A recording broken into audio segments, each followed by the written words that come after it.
चाहिँ तपाईहरु देख्न सक्नुहुन्छ हाम्रो बारीमा लगा मात्रै छैन हाम्रो बारीमा यस्तो यस्तो दामी फल्यो पनि छ है फलेको पनि छ सो तपाईहरु चाहिँ यस्तो छ है बाङ्लाको यस्तो बोर्ड छ हैन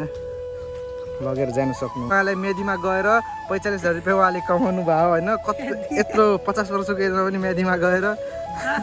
अनि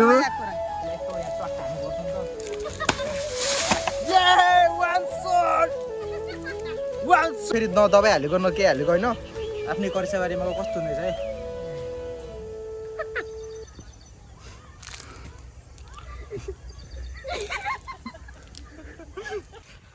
हे दाजुभाइ welcome to my another video तपाईँहरू सबै सन्चै हुनुहुन्छ है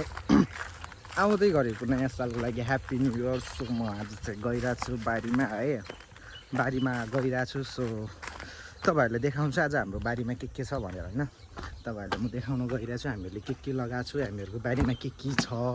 भनेर तपाईँहरूलाई स्पेसल्ली म आज देखाउन गइरहेको छु सो एट फर्स्ट त तपाईँ देख्न सक्नुहुन्छ यो चाहिँ हाम्रो मकै बारी भयो यो मकै बारी अनि यो चाहिँ हाम्रो धनियाँहरू भइसक्यो अनि यहाँ नि मकै बारी छ सो यो त तपाईँले देख्नुभयो अनि तल गोबीहरू अनि हामीहरूसँग तल भनेको गोबीहरू छ यहाँ चाहिँ हाम्रो लसुन भइसक्यो यस्तै लाग्छ अनि यहाँ यस्तो गाँजाको बोटहरू छ होइन तपाईँहरू खाने भए गाँजाको बोटहरू मलाई कन्ट्याक्ट गर्नु सक्नुहुन्छ लगेर फ्रीमा जानु सक्नुहुन्छ है सो यहाँ चाहिँ हाम्रो गोबीहरू छ गोबी सक्यो है यो चाहिँ पोखरी भइसक्यो नयाँ सालमा निकाल्ने भन्ने कुरा भइरहेछ भोलि निकालिन्छ या कहिले भोलि शनिबार छ भोलि चाहिँ निकालेर खानुपर्छ नि त घरमा सो अब म गइरहेको छु मेरो बारीतर्फ तपाईँहरूले देखाउनु छु स्पेसली बारी म काठमाडौँ जानुभन्दा 3 महिना अगाडि लगाएर गएको अहिले कस्तो भएको छ भने तपाईँहरूलाई देखाउँछ है भइसक्यो होइन यो चाहिँ काट्नु बाँकी छ किनकि धेरै पाके छैन हरियो छ सो यसलाई काट्ने दिन पनि आइरहेछ अनि स्पेसली तपाईँहरू मेरो बारी हेर्न सक्नुहुन्छ यो स्पेसली यहाँ हेर्न सक्नुहुन्छ तपाईँहरू फर्सीहरू हामीले लगाएको छौँ उता पनि छ होइन यहाँ पनि करेला छ फर्सी छ उता नि फर्सी छ फेरि तपाईँहरू देख्न सक्नुहुन्छ यहाँ चाहिँ हाम्रो छ स्पेसली करेला जो प्रेसरको लागि एकदम दामी हुन्छ है करेला चाहिँ यस्तो छ हाम्रो बारी चाहिँ यस्तो छ सो गाइज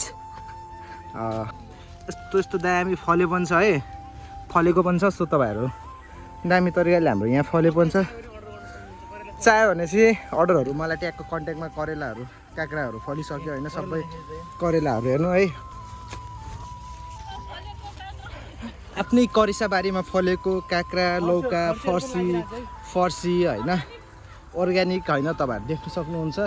सो तपाईँहरूलाई चाहियो भनेपछि तपाईँहरू ट्यागको कन्ट्याक्ट गरेर मलाई कन्ट्याक्ट गरेर आउनु सक्नुहुन्छ होइन मेसेज गर्नु होला कति केजी पठाइदिउँ माछा पनि चाहियो भने चाहिँ कन्ट्याक्ट गर्नु होला न्यु इयरको लागि आफ्नै करेसाबारीमा फलेको अर्ग्यानिक काँक्रा देख्न सक्नुहुन्छ अर्ग्यानिक काँक्रा यसलाई 2-4 दिनमा मासुसँग ग्याम खानुपर्छ न्यु इयरमा मेहनतको फल हो यो तपाईँले जसले देख्नु होला मैले योभन्दा अगाडि एउटा भिडियो हालेँ थियो खनिरहेको भिडियो तपाईँहरूले देख्नु सक्नुभयो होला म यहाँ चाहिँ खनिरहेको थिएँ होइन म चाहिँ खनिरहेको थिएँ अनि म खनेर एक्ज्याक्टली काठमाडौँ गएको थिएँ काठमाडौँ गइसकेपछि अनि म आउँदाखेरि चाहिँ एकदम बबाल फलिसकेको थियो यस्तो दामी भइसक्यो बाल बोटहरू देखाउँछ है तपाईँहरूलाई बोटहरू देखाउँछु म यो बोट चाहिँ यस्तो छ है बाङ्लाको यस्तो बोट छ होइन लगेर जान सक्नुहुन्छ सो यस्तो छ करेसे बारीहरू एकछिन सक्नुहुन्छ फाइनली मैले फुपूलाई भेटिसकेँ के छ फुपू हालखबर ठिकै छ चल फुपूले चाहिँ मलाई टिकटक बना भनेर बोलाउनु भएको थियो होइन हाम्रो फुपू मेदीमा जानुभयो उहाँलाई मेदीमा गएर 45,000 रुपैयाँ उहाँले कमाउनु भयो होइन यत्रो 50 वर्षको एजमा पनि मेदीमा गएर अनि टन्नेको माया मैले छोराछोरी पाल्नु पर्ने छ 50,000 हाम्रो फुपूले चाहिँ कमाउनु भयो होइन फुपूले चाहिँ 50,000 कमायो मेदीमा गएर मलाई चाहिँ फुपूले कति 5,000 दिनुभएको थियो काठमाडौँ हुँदाखेरि 5,000 रुपैयाँ एकाउन्टमा हालिदिनु भएको थियो ल उहाँलाई तपाईँहरू चिन्नु सक्नुहुन्छ हाम्रो मेदी फुपू भनेर पनि चिन्नु सक्नुहुन्छ सो गाइज म चाहिँ यो जङ्गलमा आएको छु होइन हन्टिङ हान्न यस्तो के गर्नु भन्दाखेरि जङ्गलमा यो चाहिँ केलाबारी झरे रहेछ है यो चाहिँ झरे रहेछ केला चाहिँ यहाँ छ है सो गाइज यो चाहिँ हाम्रो केलाबारीमा केला एउटा चाहिँ निकालिसकेँ अर्को चाहिँ निकाल्न म रेडी भइरहेको छु अब यसलाई यस्तो यहाँ चट्टा हान्नुपर्छ नि त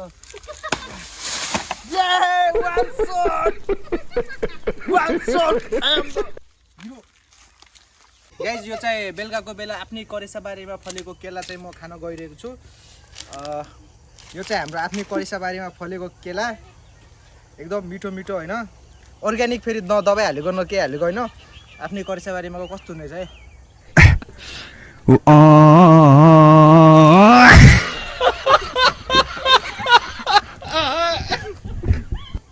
एकदम दामी छ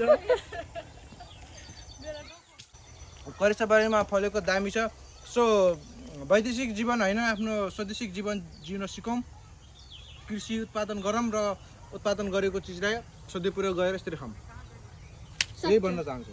अनि यसरी फोहोर फालो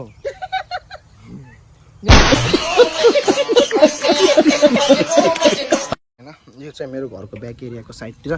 यो चाहिँ रिसेन्टली मैले 5-10 मिनट अगाडि 5-10 मिनट अगाडि लगाएको खुर्सानी होइन सो पुरा यो चाहिँ हाम्रो उस्तो थियो जमिन होइन अनि यो छ्याट्टो घरको यो साइडनिर रहेछ खुर्सानी लगाएको छु अहिले चाहिँ यस्तो छ तपाईँहरू देख्न सक्नुहुन्छ केही महिनापछि कस्तो हुनेछ नि तपाईँहरूले अवश्य देखाउनु छु है सो गाइज यहीँसम्म चाहिँ मेरो भिडियो सब मन पराइदिनु होला मेरो करेसाबारी कस्तो छ कमेन्ट गरिदिनु होला